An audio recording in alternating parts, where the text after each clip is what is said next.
Abraham Lincoln is one of the most iconic and well-known presidents in U.S. history. It is hard to find someone in the United States who wouldn't recognize him from his picture. Because of how legendary he became, I think it sometimes gets lost in history just how much of a shock it was that a man like Abraham Lincoln rose to take the nation's highest office. He did not come from a prominent family or wealth, he had only the briefest of formal schooling, and in 1859, the year before the election, he was 50 years old with no administrative experience at all. He had never become governor of his home state of Illinois, or even a mayor of a town like Springfield. In fact, his only government experience was an unremarkable term in the House of Representatives. But after that term, he had lost twice in his bid to win a Senate seat, leaving Lincoln to spend his last 10 years before taking up the presidency holding no public office whatsoever. He did serve in the military briefly, but that was during the extremely forgettable Black Hawk War, which Lincoln himself would be the first to minimize. Lincoln coming from Illinois as a Republican is further evidence of how unlikely it should have been for him to win a general election. Illinois was a Democrat stronghold. It had gone to Democrat candidates in every single election since the state's founding. As well, the Republican Party was only 6 years old at this point, and non-existent in the southern states. Even if the Republican Party had been more of a national party before 1860, a candidate born outside the original 13 colonies had never won the election before up until this point. Lincoln was born in Kentucky and lived most of his life in Illinois. Living out west made him unknown to most people in the east or south of the country before the election of 1860. So that begs the question, how did Lincoln and the Republican Party capture the presidency in 1860? Three key events in the 1850s led to a deeply divided Democratic Party, which paved the way to bring the Republican Lincoln into the White House. And so those three are what I'm going to cover in this video.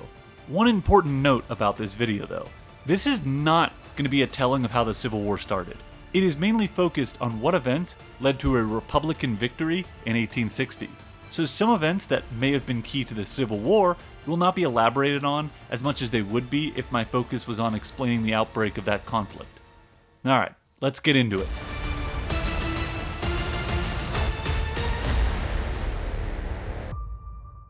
Before we go into those three events, I need to cover some background events to help give you some context as to why those events mattered so much. After the founding of the United States, after the victory in the Revolutionary War, the issue of slavery and its place in the country would pop up from time to time, causing sectional frictions. One of the first major times this happened was after the Louisiana Purchase in 1803. This massive addition of land to the United States brought up the question of whether or not the new territory would be open to slavery. That led to the Missouri Compromise in 1820, which added two new states, Missouri as a slave state and Maine as a free state. This kept the balance of slave states to free states even at 12-12. What was also agreed to, though, was that the rest of the Louisiana Purchase lands, which were north of the 3630 parallel, would not allow slavery. However, the country was not done adding new territory, and in the 1840s, the U.S. would gain another huge tract of land. The Missouri Compromise brought down slavery in the territory's tensions, but then in 1846, the United States and Mexico went to war, and by 1848, the U.S. had won, and won big, adding huge amounts of new territory to the country. Congress needed to decide, would these new territories in subsequent states be open to slavery or prohibiting slavery? The first attempt to answer that question occurred in the early part of the Mexican-American War. That was the Wilmot Proviso, which was introduced by David Wilmot of Pennsylvania. He attempted to add a provision to a war appropriations bill that would state that any territory gained from Mexico as a result of this war would ban slavery. Ultimately, that provision did fail, but it brought the slavery question to center stage and really helped to solidify attitudes both north and south about slavery. What to do with the new territories gained by the Mexican War lingered on until about 1850. At this point, war hero Zachary Taylor was president. He was determined to bring New Mexico and California to statehood as free states. Southern leaders hated this, because that would mean slave states would be outnumbered by free states 17 to 15. Over the course of the 1800s, the South had developed a policy of balance. They became concerned that if too many free states were added and the slave states were left in the minority, then their institution could be under threat and ultimately banished by the power of the free states. The North had gradually been overshadowing the South over the course of the 1800s. In 1800, the population of America was roughly split 50% in the North and 50% in the South. However, by 1850, that balance would shift to be 58% to 41%, favoring the North. Unless the South maintained equilibrium in the number of free states versus slave states, they foresaw a scenario in which the free states, led by the populous North, dictated to the South. Because of that fear of Northern domination, Southern leaders would aggressively try to fight any limitation on slavery. And so when the question of California and New Mexico being added as free states was raised, it led to some of the fiercest battles in congressional history. Whig icon Henry Clay then came in to stop the battles and work for a compromise, like the ones that had been ironed out all before. He designed resolutions that would bring California to statehood based on her own terms to slavery, which meant free. As well, he proposed the organization of the rest of the territories ceded by Mexico, without the adoption of any restriction on slavery. This was meant to prevent any kind of Wilmot Proviso type legislation by Congress that would overtly ban slavery. Zachary Taylor hated this though. He didn't want to negotiate with the South. He wanted to execute his preferred policy. But it wasn't just Taylor who didn't accept Clay's compromise. Anti-slavery leader Seward opposed it on the grounds that it would open up the new territories to slavery. Calhoun of South Carolina also objected to it because he wanted more firm wording protecting the extension of slavery into the territories. That's why ultimately Clay's compromise failed, which forced him to step away from Congress to take time to rest and recuperate. Illinois Senator Stephen Douglas then took up the reins of compromise, and he brought about the Compromise of 1850. A lot of the resolutions were the same as Clay's, but where Clay had tried to package them all together in one giant bill, Douglas instead separated them into smaller groups of resolutions, packaged in a way that could appeal to the right group at the right time. Like, for example, all the resolutions that the Northern anti-slavery members agreed to would be packaged together and voted on. The Southern members may vote against it, but Douglas knew there was enough Southern voters who favored compromise, and combined with the Northern voters, that would be enough to get it to pass. Douglas did the same thing with the resolutions that the Southern slavery faction preferred, packaging them together. And even though the Northern anti-slavery men would vote against it, Douglas could rally enough Northern compromise men to get it accepted. Zachary Taylor, dying in the summer of 1850, also helped the compromise gain momentum. After his death, his presidential replacement, Millard Fillmore, basically started a whole new administration from scratch. When Fillmore took office, all of Taylor's previous cabinet members resigned, and so Fillmore had to create a whole new cabinet, which was basically like creating a whole new administration. Fillmore was in favor of compromise, and so that would help with its ultimate acceptance. The three main tenets of the Compromise of 1850 were: Number 1, California's request to join the Union as a free state was accepted. Number 2, slavery was given added protection with the Fugitive Slave Act of 1850. And number 3, the New Mexico and Utah territories would be organized with territorial governments, with no restrictions on whether any future state from these territories would be free or slave. This compromise may have brought some peace between the slavery and anti-slavery factions, but it was an extremely fragile peace. The Compromise of 1850 answered only immediate questions, like California becoming a state, but it didn't give a firm answer to the question of slavery in the territories. Plenty of questions still needed answers, like could territories create legislation that prohibit slavery before statehood? Or was statehood the only point at which a territory could prohibit slavery? To the Northern congressmen, they interpreted the Compromise of 1850 to mean that the territories could ban slavery, while to the Southern congressmen, they read the resolutions to mean that no territorial government could exclude slavery until statehood. Beyond those two questions, there was the even larger question of what was Congress's power with regards to slavery? All of these questions were not answered by the Compromise of 1850, and instead left up to the courts to figure out. And that would lead to a massive split in the Democratic Party. That split would clear the way for the Republicans in 1860. 4 years after the heated debate of 1850, Congress would attempt to solidify its stance on the slavery in the territories question. The man who would try to provide a firm answer to that question was none other than Stephen Douglas. The same man who brought about the Compromise of 1850 would try his luck at creating a law of the land for slavery in the territories and new states. In 1854, the United States looked to bind its sea to shining sea country together by creating a Pacific Railroad, which would link the eastern states with the western ones like California. However, what route that railroad would take brought Congress into another heated battle. There were 3 possible routes the Transcontinental Railroad could go: a northern route, a southern route, or a middle route.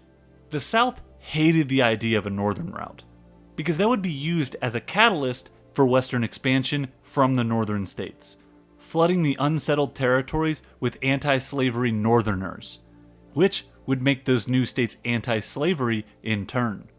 The North didn't like the idea of the southern route for the same reason. They felt like it would be used to expand slavery west. As well, the main industrial and population centers of the country were all located in the north, so they felt like it was a more natural fit for the railroad to extend from the industrious north. That left the center line through St. Louis as the best option for compromise. This is where Stephen Douglas comes in. He was a big believer in westward expansion and manifest destiny. He also had economic incentives on his mind. He had invested heavily in railroads, like the Chicago rail line. And so if that line could be extended west through St. Louis, Douglas's investment would pay off big time. However, in order for the center line to become a reality, the territory west of Missouri and Iowa, which was unorganized at this point, would need to be organized into a territory. Douglas then looked to get that territory organized under the title the Nebraska Territory. Douglas had a problem though. Southern senators, led by Missouri Senator David Atkinson, stated they would oppose any organizing of the territory west of the Missouri if it would block slaveholders from settling there. Douglas's bill did not overtly exclude slaveholders, but they were technically excluded because the Nebraska Territory lay within the Louisiana Purchase and was north of the 3630 line. And therefore, under the Missouri Compromise of 1820, slavery was firmly excluded there. If Stephen Douglas is going to realize his goal of a railroad extending west through the center of the country, he will have to find a way to repeal the Compromise of 1820. Repealing that is the only way he can receive Southern support, and he needs that support to push the bill through. Now, this didn't inherently bother Douglas. He believed deeply in the concept of popular sovereignty. To him, he was anti-slavery in his own home state of Illinois, and didn't like the idea of it extending into the territories. He never really did have much fondness for the institution. But that didn't mean he was a full-fledged anti-slavery man. To him, the question of slavery needed to be handled at the state or local level. Douglas felt the United States was too big and too varied to have a uniform national policy on most issues, especially an issue like slavery. In his mind, it should be up to the local governments to determine for themselves how to handle the slavery question. For Douglas, the approach of popular sovereignty was the best way to deal with slavery without bringing about a crisis which would destroy the Union. He was a big Union man. He believed deeply in the preservation of the Union, and felt the slavery question was an unnecessary distraction. So if the national policy would be to allow states to handle that slavery question on their own, that would relieve Congress of the problem. and then they could focus on other things. Douglas also felt that popular sovereignty would work to prevent slavery from extending into the territories, since the land west of the Mississippi wasn't really suited for slavery, like the Southeast was. And so in all likelihood, those who settled there would ultimately vote to prohibit slavery when the time came. That's what separated Douglas from most other anti-slavery men of the North. He was content to contain slavery without really condemning it, while Free Soilers felt that the man who could not condemn the institution of slavery could not be trusted to contain it. Repealing the Compromise of 1820 would be a big deal, though. For so long, it had been seen as a solemn pact, not to be touched. That's why in Douglas's first attempt at his bill, he said nothing about the Missouri Compromise or slavery in the Nebraska Territory. In fact, he used the exact same language as the Compromise of 1850, which let people of the Nebraska Territory handle the slavery question when they applied for statehood. Southerners quickly pointed out that this just wasn't workable. That was because it only allowed the people of the territory to vote on slavery when they were applying for statehood. Since in that situation, the Compromise of 1820 would still be in effect, slavery would be banned from the territory before it became a state. That meant slaveholders might be able to vote for a pro-slavery constitution, but no such slaveholders would be able to establish themselves before that statehood vote. Douglas would have to approach repealing the Missouri Compromise if his bill was ever going to survive, because for as long as that act existed, slavery would be prohibited in the Nebraska Territory, and if it's prohibited, Southern support is just not going to happen. Douglas then drafted a new version of his bill, which explicitly repealed the Compromise of 1820. The bill will also organize the land into two territories, one named Kansas and the other Nebraska. The implication was that one of these would join the Union as a free state and the other as a slave state. Douglas and the other Democrat leaders at the time, like Jefferson Davis, then went and met with President Pierce, convincing him to support the Kansas-Nebraska Act, which he did. The bill was then brought to Congress, and a battle erupted over its passage. Free Soil Democrats were especially enraged, feeling like their own party had betrayed them by trying to extend slavery into the territories that Congress had already made a decision on. The bill would ultimately pass in both the House and the Senate, but that was mainly due to Southerners who wanted the ability to extend and protect slavery, and by Northerners who wanted a railroad. They were hoping after this act passed that two railroad routes, one north and one center, would get developed. However, even though it was a short-term victory for Douglas and the Southern Democrats, it was actually a long-term loss. The controversy surrounding the bill's passage would taint everything around it, which led to the subsequent railroad bill to fail. Kansas-Nebraska also hardened attitudes on slavery and its extension even more, which would make every subsequent battle on that slavery question more and more vicious. The most important effect, or at least with regards to the election of 1860, is that Kansas-Nebraska exposed the stark difference in values between the Northern and Southern Democrats. In the North, the act tainted the Democrat Party, leading people to vote against Democrat congressional candidates in the next election. The losses suffered by Northern Democrats in Congress would lead to Southern domination of the party, whereas before this act, congressmen of the Democrat Party were pretty evenly spread between North and South. However, after 1854, the South would be the main hub of strength for congressional Democrats. The divide in the Democrat Party was just starting, though. In 1857, a Supreme Court ruling would provide another divisive issue for the fracturing party to deal with.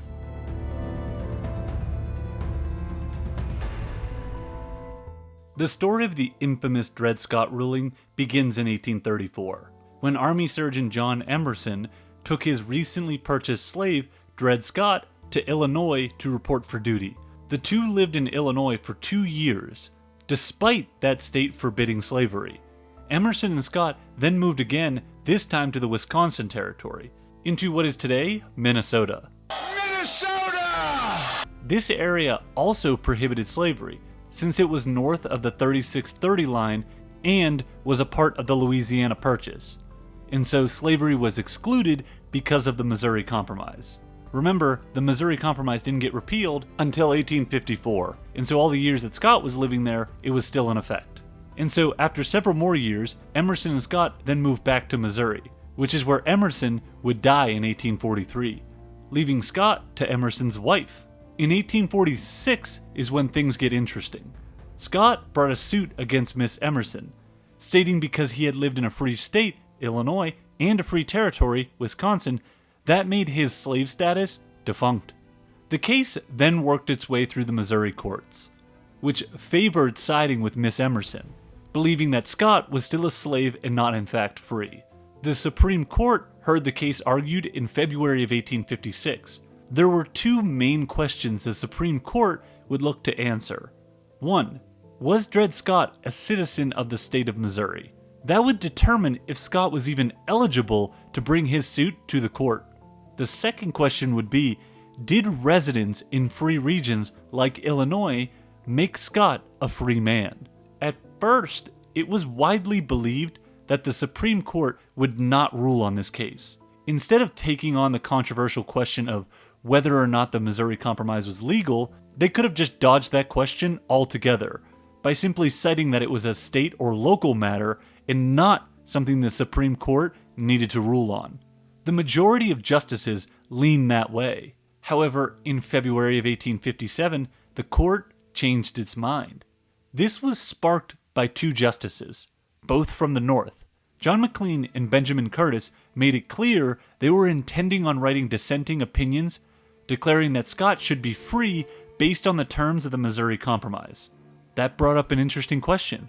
Was the Missouri Compromise in 1820 legal? In the sense that, was Congress allowed to exclude slavery from a territory, like it had done in that compromise? If the majority of justices don't respond to the two dissenters, that would settle the issue of congressional ability to limit slavery in the territories by default. And so, led by Chief Justice Taney, the court would rule on if Congress could limit slavery in the territories. The Missouri Compromise and its legality was something the justices had to answer if they were going to rule on the Dred Scott case. The reason that question had to be answered is because that legislation is what gave Scott the possibility of a legal suit. It was Scott's argument that by living in the Missouri Compromise territory, he was entitled to his freedom, which also made him a citizen. That citizen part is key, because if he isn't a citizen, he would not be entitled to take his case to the Supreme Court. Scott's only path to freedom and citizenship rests on the claim that by living in the Missouri Compromise land, that made him so. However, if the justices find that the Missouri Compromise is not legal, and excluding slavery is not within the powers of Congress, then just because Scott lived there, it would not make him free, and subsequently not make him a citizen. The whole case had to start and end basically with that crucial question. 6 of the 9 Supreme Court justices agreed that the Act of 1820 was unconstitutional. However, Chief Justice Taney's logic for his ruling is what provoked the largest reaction. He argued that the citizens of all states enjoy the right to take their property into the territories, and that an act by Congress which excluded one type of property and not another was an impairment of a person's property right, guaranteed by the Fifth Amendment. That amendment stated that no person would be deprived of life, liberty, or property without due process of law. To Taney, the Act of 1820 was unconstitutional because it gave Congress the ability to take someone's property, which included slaves, simply because he brought that property into a particular territory of the United States. Taney had now tied an individual person's right to property to the broader question of slavery, which opened Pandora's box to what the effects may be. First, before we get to those effects though, let's face the legality of what the repeal of the Missouri Compromise meant. By the time of the Dred Scott ruling, the Missouri Compromise had technically already been repealed by the Kansas-Nebraska Act. So then, why was it such a big deal that the Supreme Court overruled it? Well, that's because of what it meant for the bigger picture of congressional power. Because the Supreme Court ruled Congress did not have the power to exclude slavery from the territories, did the territories themselves have that ability. The territorial governments receive their powers directly from Congress. And so it stands to reason that if Congress doesn't have the power to limit slavery, then the territories also don't. That meant, while applying for statehood, that was the only time a territory could lawfully exclude slavery. But actually, even then, maybe not.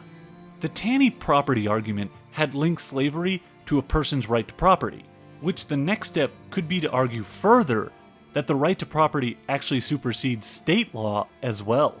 If the Supreme Court was asked in some near future decision if states are in fact allowed to exclude all slavery from their borders, which way were they likely to rule? Many Northern anti-slavery men felt strongly that next, the Supreme Court would rule that even the states don't have the full power to completely exclude slavery from their borders, because that would go against a person's property rights to take their slaves where they wanted to. Now, that may sound a bit extreme, but the case of Lamon versus the People was starting to make its way up the court system at this time. In that case, centered around the right of a Virginia slaveholder to take his slaves into New York while in transit to Texas.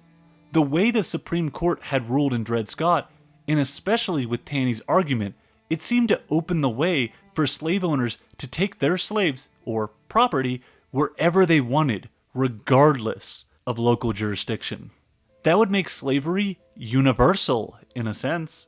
Naturally, the Dred Scott ruling caused great controversy, but especially in the North, where people felt the slave power was on an organized move to extend the institution everywhere in the country.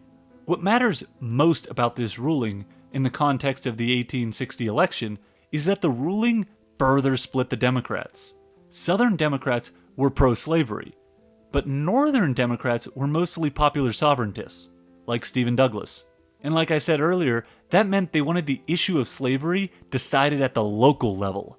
The Dred Scott ruling was a big blow to popular sovereignty, because at the very least, it meant territories had no ability to legislate the exclusion of slavery from their land, while at the very most, it meant that states did not even possess that power to exclude slavery from their borders.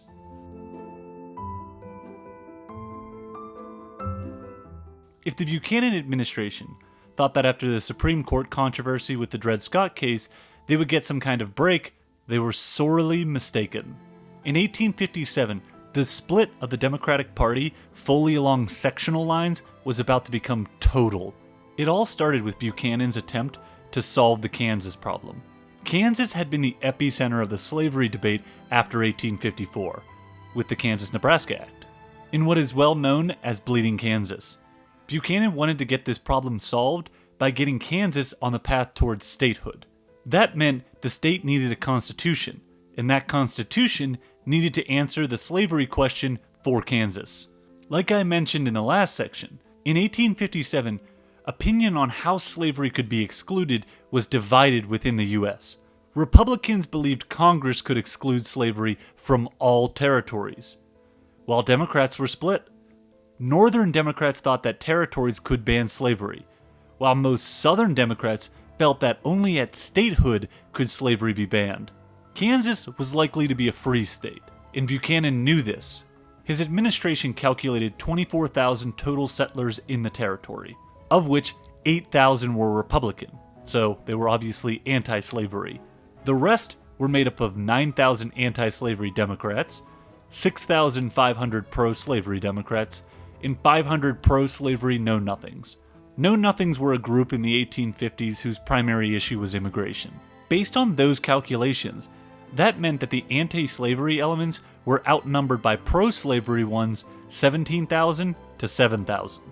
But Democrats outnumbered all other political groups in the state, 15,500 to 8,500. Buchanan was hoping to add Kansas as a free state that was a strong Democrat state, which would have an appeal for both sides. All he had to do was avoid bringing Kansas into the Union as a slave state, which most Northern Democrats opposed. Events then took a turn. The governor that Buchanan sent to organize an election to decide on delegates to write a constitution for Kansas ran into immediate problems. The anti-slavery men of the territory had lost all trust in the voting process because of previous sham elections, and were determined to boycott the constitutional delegation election. They felt that if they participated in this vote, they would be legitimizing another sham election. In June, the results were in, with only 2,200 out of 9,000 registered voters going to the polls. Because of that, a large majority of pro-slavery men won election spots as delegates to draft the Kansas Constitution.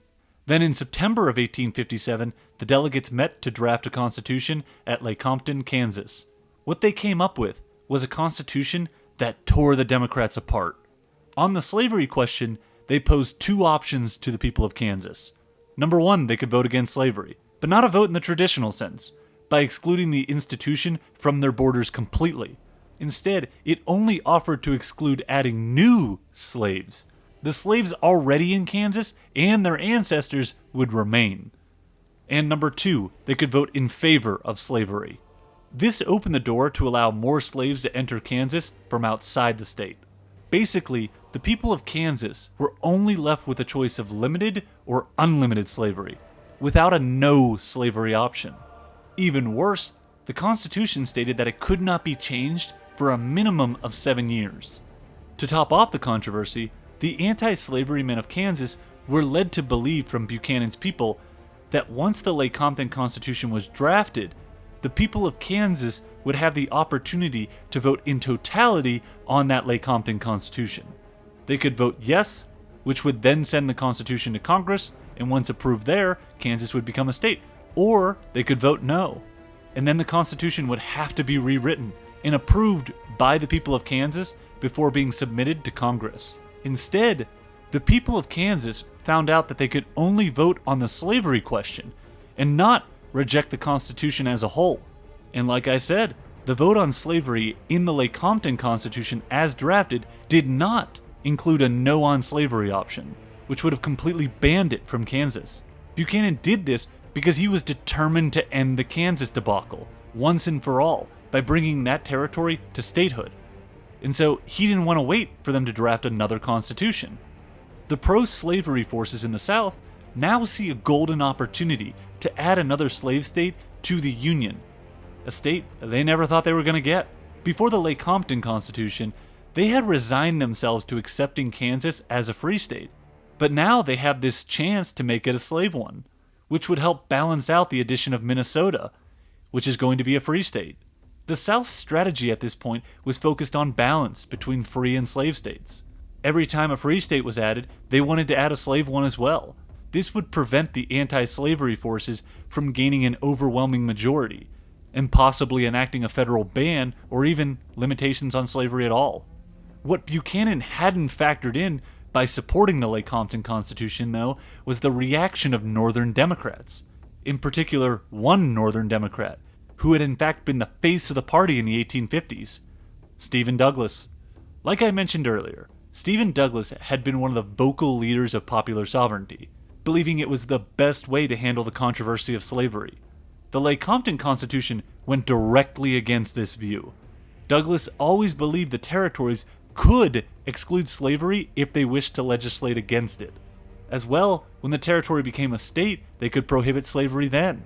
That was the core tenet of popular sovereignty. The people get to choose their own institutions. However, Lecompton wasn't allowing the people of Kansas a choice as to whether or not they could exclude slavery from their state. That is why Douglas bitterly fought the Lecompton Constitution in Congress. Ultimately, this fight and divide among the Democrats in the North and South would end the Lecompton Constitution, as it was voted down. The effects of this were not just limited to Kansas statehood, which would not become a state officially until 1861. The split in the Democrat Party was total at this point, with Northern Democrats committed to the idea of popular sovereignty, and Southern Democrats now committed to expanding slavery wherever possible. As well, Stephen Douglas, who was once the face of the Democrat Party and seemed destined for the White House in 1860, had now lost all appeal in the South. They were infuriated when Douglas worked energetically to destroy the Lecompton Constitution, eliminating the possibility of Kansas as a slave state. The South would now look to bring down Douglas and find a new candidate to support for 1860.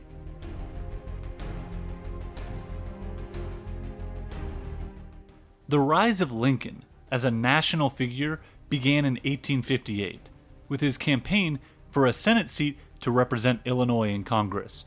The seat he was gunning for was actually Stephen Douglas's. Douglas, fresh off the Lecompton controversy, would have to fight a tough battle to retain his seat in Congress. And if he loses his congressional seat, he likely will not be nominated to represent the Democrat Party for the election of 1860. For this Senate race, the Buchanan administration was so angry with Douglas because he broke from party loyalty by rallying support to reject the Lecompton Constitution that Buchanan Democrats actually ran another candidate opposite of Douglas in the Illinois Senate race for 1858. The goal was to split the Democrat vote between Douglas and the Buchanan Democrat, which would make Douglas lose to Lincoln.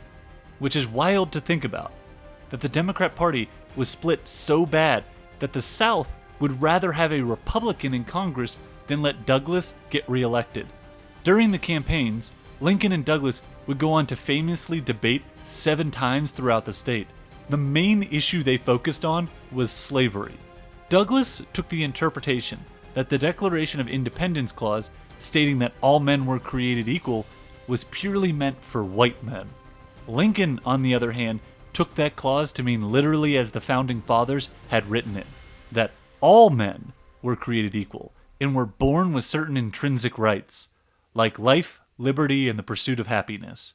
In Lincoln's eyes, slavery was directly at odds with that, since the institution deprived a person of their basic intrinsic rights. Douglas's counter to that was that the intrinsic rights were only afforded to white men, and so it didn't cover the black slaves. And furthermore, that the only rights blacks could receive even if they weren't slaves and were free were more like gifts given by individual states, and not something they were born with. He felt that only white men could be citizens of the United States. Anybody who was black or a Native American, in his mind, could only become citizens of a state, but that was up to the states to allow that, and they could never become citizens at the federal level. Lincoln argued passionately that it was a dangerous path to start adding interpretations to the Founding Fathers' writings, stating that next they would add other caveats of other groups of people not included in the Intrinsic Rights Clause. Like, for example, Catholics. They could be next on those not born with inalienable rights. To Lincoln, it was the federal government's job to protect every person's most basic and intrinsic rights, which would supersede the state's power. Lincoln believed states could regulate most laws themselves, but should not be allowed to make laws that deprive individuals or groups of people from their most basic of rights. The example he liked to use was that he would make no attempt to end diversity of state cranberry laws in Illinois or Indiana. That's why Lincoln's most basic tenet was that no majority should ever have the power to limit the most fundamental of rights of a minority. Life, liberty, and the pursuit of happiness were untouchable in his eyes. And so that's why slavery just could not be extended. Lincoln does end up losing that race for Senate, but it's a narrow loss to Douglas. And it has some interesting side effects. For one, the debate series makes Lincoln more of a household name, as Eastern newspapers print a variety of stories covering the battles between him and Douglas. As well, this Senate race shows the vulnerability of Stephen Douglas. At one point, he was the leading figure of the Democrat Party, highly popular in the South as well as the North. But after Lecompton, his popularity in the South has evaporated, and in the North, anti-slavery feelings are hardening. The Democrats are seen as the party that pushed Lecompton and Kansas-Nebraska, which hurts Douglas's overall appeal there. The election of 1860 would showcase the split of the Democrat Party by sectional boundaries once and for all.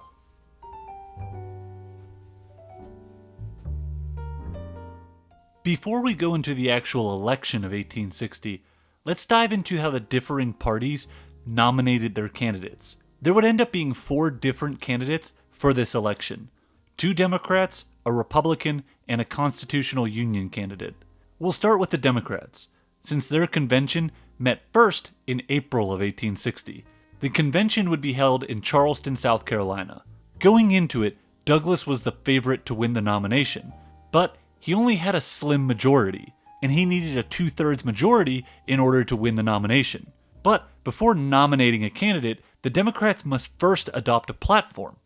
The Southern Democrats, led by Jefferson Davis, call for a congressional slave code. They want to make protection of slavery a key plank of the party. The Northern Democrats threaten to leave if the slavery platform is adopted. They want to leave the slavery question out of the platform entirely, preferring to let the Supreme Court handle that issue, while Southern Democrats are threatening to leave if Stephen Douglas is nominated as the presidential candidate. The Southern delegates are at a disadvantage during the platform voting stage. Even though the South is primarily where the Democrats' strength is, when voting on a platform, each state only gets 1 vote.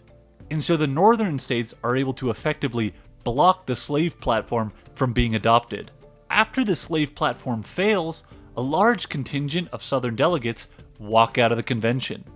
With them gone, the convention still tries to nominate Douglas as the Democratic candidate, but he fails to get that necessary 2/3 majority vote. And after 10 ballots, the convention finally ends, looking to resume again in June in Baltimore.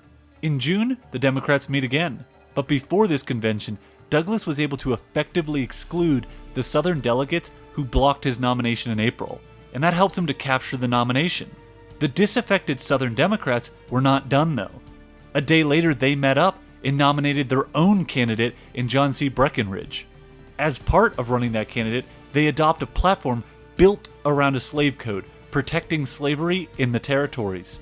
And I think it's worth noting, for the sake of foreshadowing for the upcoming Civil War crisis, that in the original walkout in Charleston, 7 of the 8 states whose delegates walked out were the same 7 that constituted the original Southern Confederacy. And then, when a disruption broke out in June during the Baltimore Convention, it was caused by delegates from Virginia, North Carolina, and Tennessee, while Kentucky and Missouri were divided. That is precisely the same pattern that occurred after Fort Sumter, when those first 3 states went over wholly and the other 2 went partially to the Confederacy. The ideological split between Northern and Southern Democrats would lead the party to have 2 candidates for the election of 1860, Stephen Douglas and John C. Breckinridge. Up next, the Constitutional Union Party met on May 9th and nominated John Bell of Tennessee. This party formed as an alternative in the South to Democrats and in the North to Republicans. It was made up of mostly ex-Whigs, with the goal of preserving the Union. The party would not adopt a platform, and simply stand on the Constitution. Their party generally agreed with the Dred Scott decision, but not the ensuing Lecompton Constitution. And finally, the Republican Party. It may seem obvious now that a man of Lincoln's stature would win the nomination, but it didn't seem so likely back then. Going into the convention, Seward of New York was the favorite to win the bid. The party was only 6 years old at this point, and the only candidate the party had ever run in a general election was the unsuccessful run of John C. Fremont in 1856. However, the Republicans expected to lose that election. That's why they saved their ideal candidate, Seward, for 1860. Since the loss in 1856, the party had gained support because of things like the Dred Scott decision and the Lecompton Constitution. It was still a sectional party. The Republican strength was purely confined to the North, while being completely non-existent in the South. So if they were going to win in 1860, the Republicans would need to own the Northern vote, which meant broadening their platform. In 1856, the party was considered a one-issue party, only focused on slavery. By 1860, the Republicans supported bills for a protective tariff, for internal improvements, and for free homesteads of 160 acres. The homesteads would be available to immigrants, even though they were not citizens. This went far to help the Republicans clear themselves of the stigma of nativism. Nativism was an anti-immigration movement during the 1840s and 1850s. Its members had molded into the Republican Party during its founding, and I'll elaborate a little bit more on that in the conclusion chapter. The Republicans came into the convention with a clear vision on how they were going to win in 1860. In 1856, Fremont had carried 11 free states, which gave him 114 electoral votes. That was only 35 short of a majority in victory. Since then, Oregon and Minnesota were added to the Union, and so the number of electoral votes the Republicans needed for 1860 was 38. The key state the Republicans needed more than anything was Pennsylvania, with its 27 votes. Then, all they would need is one of the following states: Illinois, 11 votes, Indiana, 13 votes, or New Jersey, 7 votes. I want to pause real quick to clarify a few things. New Jersey was only useful to the Republicans if it was packaged with Minnesota and Oregon. The Republicans did feel confident they were going to get those two western states, but they were not as confident in gaining New Jersey. Alright, let's get back into it. All 4 of those key states were border states, in the sense that they were connected to slave states. Because of that, all of those states were most likely to be moderate on the slavery question. The hotbed of anti-slavery feelings were in the upper north, so New England, New York, Michigan, Wisconsin, and Minnesota. In order to carry Pennsylvania in one of those other 3 states, the Republicans would have to adjust themselves. That was even more clear after Stephen Douglas still looked to be the favorite to win the Democrat nomination. And the nomination of John Bell gave moderates a candidate who they could vote for if the Republican nominee appeared too radical. The goal of avoiding the perception of being too radical hurt the Republican favorite, Seward. After 4 years as a governor of New York and 12 years as a senator, he had become the foremost Republican and one of the abolition leaders. But because of that, he was strongly linked to radical republicanism. In 1850, during the Compromise, he had actually appealed to a higher law than the Constitution. And then in 1858, he stated that there was an irrepressible conflict between freedom and slavery. Statements like those may seem tame now, but at the time, they did much to make Seward appear to be radical on the slavery question. That left the door open for other moderate-type candidates. Edward Bates of Missouri was one such proposed moderate candidate. His stock floundered, though, because he was not in any clear sense a member of the Republican Party. Only Missouri's slaveholders regarded him as one. And to top it off, it was incredibly doubtful that he could even carry his home state of Missouri. Salmon Chase of Ohio was another Republican option. He had the benefit of appealing to the western swing states like Indiana and Illinois. However, his big drawback was that he was even more radical on the anti-slavery question than Seward was, and so he was not likely to bring in moderate votes. Then there was Simon Cameron of Pennsylvania. Like I said, Pennsylvania was the key state in this election. But the problem with Cameron was that controversy over corruption allegations hung over him, which hurt his appeal. That left Abraham Lincoln as the last alternative to Seward. There was a lot to like from the Republican perspective about Lincoln. Being from Illinois, he seemed likely to be able to capture that vote. As well, he could appeal to the rest of the western states like Indiana and Ohio. As for Pennsylvania, he had smartly used his time after being defeated in the 1858 senatorial race, doing a speaking tour in eastern cities. During that speaking tour, he stopped in Pennsylvania and promised the people of that state he was in favor of a protective tariff for the Pennsylvania steel industry, which was the state's biggest desire. Lincoln was also an anti-slavery man, but he was not seen as a radical. Even though he had given his famous House Divided speech before running for the Illinois Senate seat, when actually campaigning in that state election, during the debates with Douglas, he downplayed his own abolitionist tendencies. Instead, Lincoln focused his attacks on slavery by focusing on keeping the institution from expanding into the territories. Lincoln's goal was to keep slavery limited to the southern states, hoping that over time it would gradually die out there too. Lincoln was also well aligned with other Republican ideals, like favoring economic development with internal improvements. Think railroads. Lincoln was also an ex-Whig, so he could cater to that faction of the party as well. The Republican Party had a lot of ex-Whigs. Lincoln's supporters expertly approached the Republican convention to try and get him nominated and elected. The first big win was to secure the convention location in Chicago, Illinois. Home territory would give Lincoln plenty of local support. His supporters knew that if Seward didn't win on the first ballot, they could gather momentum and swing the convention into Lincoln's favor. On that first ballot, they would actually have some of the delegates who supported Lincoln not vote for him. By withholding these votes on the first ballot, if it went to a second ballot, Lincoln would appear to be gaining momentum with each vote. And that is exactly what happened.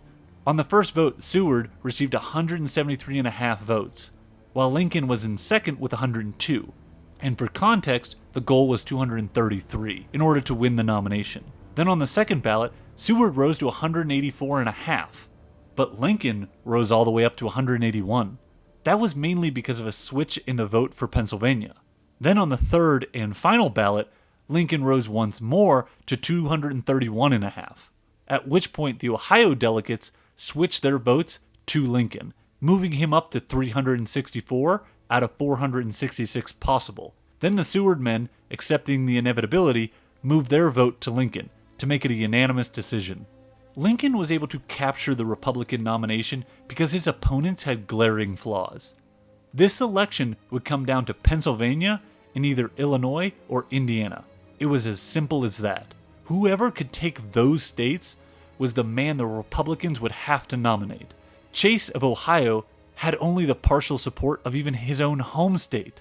Cameron of Pennsylvania had no following outside of Pennsylvania, while Bates couldn't even take his own state of Missouri. Seward, the favorite, was equally flawed. He had immense support in the upper north, but those states were going to vote Republican no matter who was nominated, while Seward's opponents in the lower north, which was the area that would decide the election, were likely going to be John Bell of Tennessee and Stephen Douglas of Illinois. Going against those two in that region, Seward would have struggled for votes, which meant Seward would lose the lower north to Douglas, which in turn would lose him the election, making the Republicans have to wait until 1864. The final nail in the coffin for the Seward campaign bid was when two Republican candidates for governor in Pennsylvania and Indiana both broadcast with loud conviction that if Seward was the Republican nomination, he would lose both states. Losing those states would lose the election. An additional underrated factor in Lincoln's favor was that because he was so new to national politics, no one really had any strong objections to him. Seward, on the other hand, had made plenty of enemies throughout his political career, even within the Republican Party. That's part of playing politics for that long.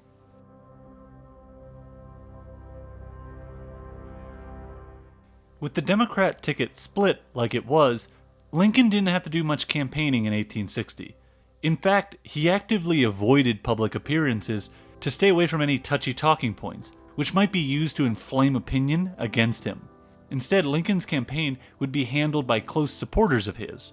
They would cultivate the mystique of Old Honest Abe, the son of the frontier. They also created the nickname the Rail Splitter to emphasize Lincoln as a self-made man of the western frontier. It's interesting to note, Lincoln himself had very little love for his pioneer origins, and he hated physical labor, leaving it as soon as he could to pursue a career as a lawyer. In the campaign of 1860, the primary factor that would decide the election had already been decided. The splintering of parties and candidates, with two Democrats and one constitutional unionist, gave the Republicans a huge advantage. They had strong support in the upper north, and because they made Lincoln their candidate, they attracted western and lower north voters. Their competition was only strong in the South, but the South didn't have the electoral votes to win the election alone. As well, the South was divided between Breckinridge, Douglas, and Bell. The best any of those candidates could have hoped for was that they could prevent an electoral college majority, which was needed for victory. That would have then thrown the election into the House of Representatives. Once in the House, each state would submit one vote for president. With 33 states at the time, a candidate would need 17 states to win. The Republicans could confidently count on 15, the Breckinridge Democrats 13, the Douglas Democrats 1, and the Bell supporters 1. That left 3 states of Kentucky, Maryland, and North Carolina for the candidates to fight over.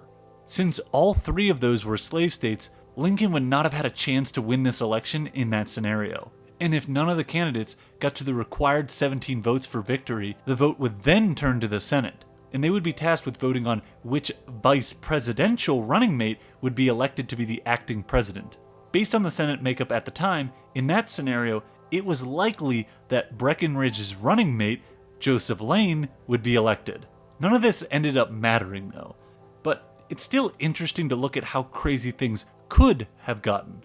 Anyway, the election of 1860 essentially turned from a four-way contest into two-way contests. One between Lincoln and Douglas in the free states, and the other between Bell and Breckinridge in the slave states. On November 6th, the voters decided the election. Lincoln received over 1,800,000 votes, and carried all 18 of the free states except for New Jersey, where he won 4 of the 7 electoral votes, with the other 3 going to Douglas. That gave Lincoln a commanding 180 electoral votes, well over the 152 number he needed. Douglas came in second for the popular vote, with roughly 1 million votes, but only carried one state in full, Missouri. Breckinridge came in third for the popular vote, with roughly 900,000 votes, carrying 7 states, all in the South. Bell was in fourth, with 600,000 votes, capturing Tennessee, Virginia, and Kentucky. The choice of candidate had been the key deciding factor for the Republicans.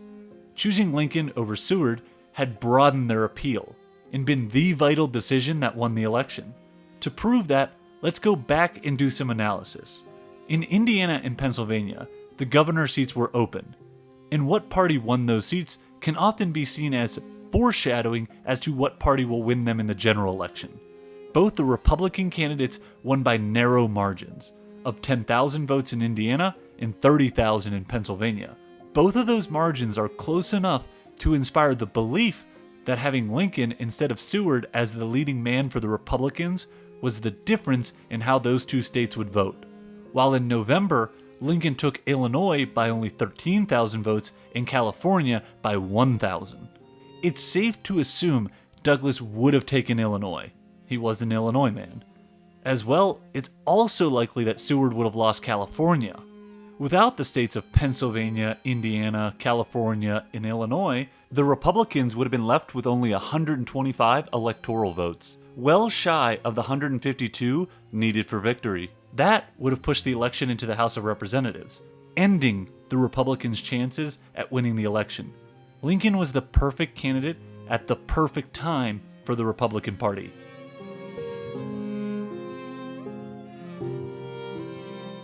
When analyzing the election of 1860, I put my main focus on how the Democrat Party divided, which then led to a Lincoln victory. But that's not the entire story.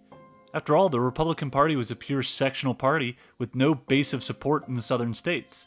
So why did a purely sectional party work for the Republicans, but not the Democrats?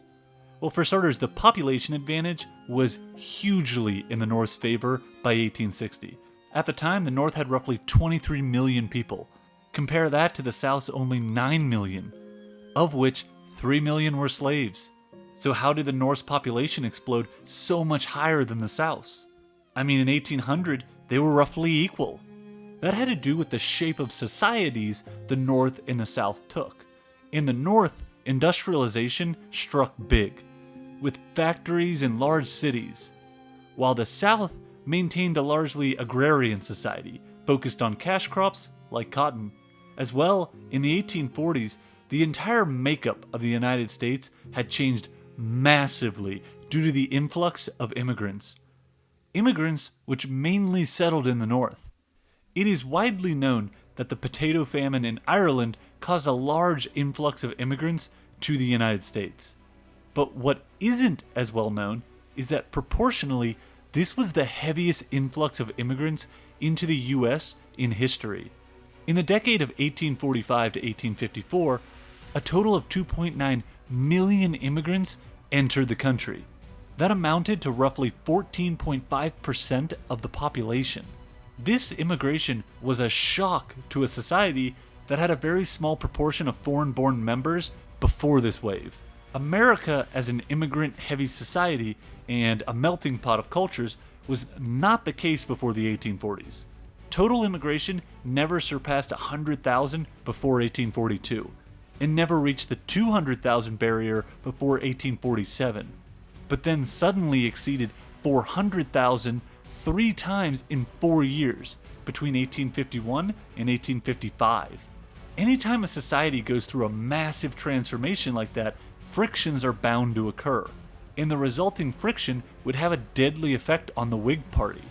The Whig Party's strength came mainly from the North, which was where all the new immigrants were coming to. To add more friction, most of these immigrants in this wave were Irish, roughly 1.2 million of them. The influx of Irish Catholics caused friction due to heavy anti-Catholic and anti-Pope feelings within America during that era.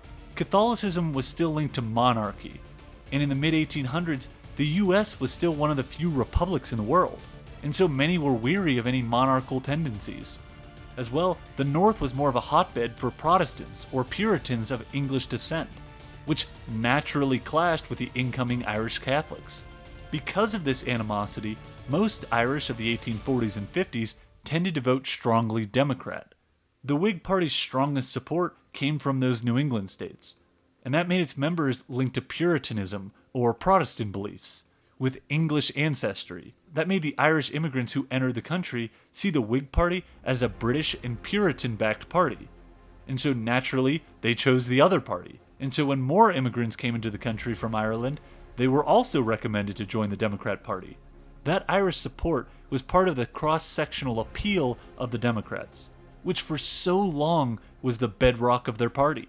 From 1828, when Andrew Jackson took the reign of the Democrat Party, until 1852, when Franklin Pierce won the presidency, the Democrats won 5 of 7 presidential elections, while carrying a majority in both free and slave states in each of those 5 wins. Buchanan's victory of 1856, however, was won mainly because his grip on the South was much heavier than Fremont's on the North. Buchanan did not win a popular majority in both free and slave states, just slave ones, which was a big break from the Democrat tradition of the last 20 years. The Kansas-Nebraska Act, the Dred Scott ruling, and the Lecompton Constitution all played heavily into creating a sectional divide for the Democrats. The rise of the Republican Party also played a heavy hand. The Whig Party, which had been the Democrats' main competition for the last 20 years, ceased to exist in 1854.